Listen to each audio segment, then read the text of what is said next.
Certainly is. I mean, obviously they're one of the best African sides, and they have such flair in their team. It'd be difficult for Scotland, but Scotland, you know, that low block, counter-attack football, they're quite used to that. So it will suit them in a way. And obviously with the 3 points in the bag, they can have a little bit of confidence going into the game. Takes a little bit of pressure off, doesn't it? Yeah. Because they got that way. It was like all the focus was on just beat Haiti in the first game, and you give yourself half a chance. And like you say, it sort of takes the pressure off a little bit. But two really tough games ahead for them. We've got Morocco tonight, and then the end with the one against Brazil. Yeah, and you always feel. When I looked at those fixtures, I thought to myself, Brazil last, not probably the best, because they kind of build into a tournament. Brazil, that all through their lives, their players are in tournament football. They know what it's all about. They usually get better in the group stage. So I think that's a tough game. But this is a key game tonight because, a point might be enough, mightn't it? Yeah. So, can they backs against the wall? And plenty of experience in that Scottish team. So let's hope they can get something. Point would be great, wouldn't it? They'd really start to believe that they could make deep progress in this tournament. So what would be your message then to the players, do you think?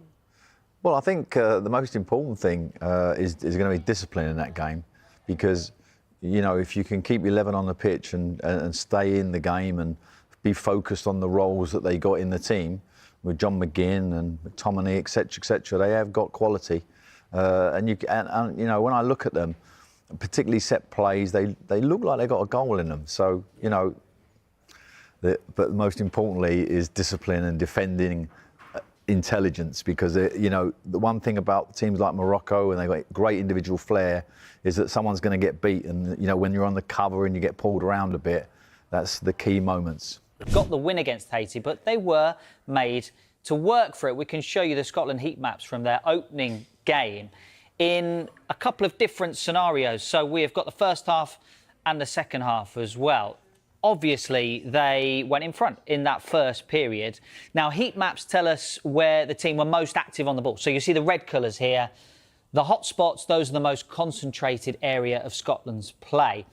Now, in this first half, you can see lots of active possession in their own half, but pretty much in the middle third of the pitch as they pushed back their opposition and went ahead. But look what happened in the second half. Now, a lot of this might be kind of natural ebb and flow of football. When you go in front, often you end up moving back towards your own goal. But you can see lots of red activity inside the Scotland box as well. Maybe Steve Clarke would want them to have more of a threat on the transition. Haiti had 11 shots, so Scotland will need to defend well again, but also be a threat, as I say, on the break. What about Morocco, Len? Where does their threat come from?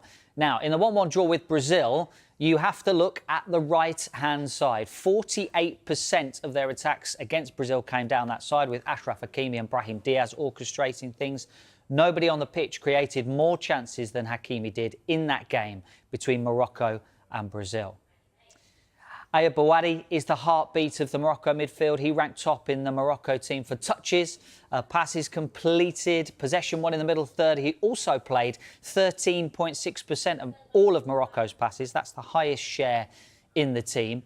Bouadi is also dangerous as a ball carrier as well. Look at the 5 take-ons there, ranking second in the Morocco team. Oh, one more thing. He is only 18 years old. It's absolutely astonishing. This player, Alan, is very much in the shop window. There's lots of teams looking at him. Could he be a breakout player this World Cup? Possibly. I mean, in general, tournaments like this do throw up a name that suddenly becomes, in everybody's focus. And this kid, certainly in that first performance, was outstanding. So everyone, if you're watching him tonight, as much as the professionals, the managers in the game, the chief scouts, they'll all be, how good is this kid? It's a bit unfair to say, though. In my memory, I was thinking about this morning. I remember a lot of teams signing players off the back of the World Cup, and it quite often doesn't work. Like, you see a player at a World Cup, you think, oh, he's good, and then he ends up getting a big move, and it doesn't quite work out. I was thinking of, I think El Hadj Diouf signed for Liverpool off the back, doing well for Senegal. Did all right, ended up at Bolton. And was it Arsene Wenger said, never sign a player out of a World Cup tournament? He knows a bit, doesn't he? He knows a bit, but, I think it is a showcase. I think a lot of agents are expecting their young players to deliver at this tournament. and hope the phone goes. Yeah. You know, so and particularly from Premier League clubs have more financial muscle than any other European nation. So Premier League clubs really are at the forefront of the agents like get him to England. Yeah. So be interested to see where this kid ends up. There is talk of Real Madrid actually. Has been. I see. Yeah. Yeah. Yeah. Yeah.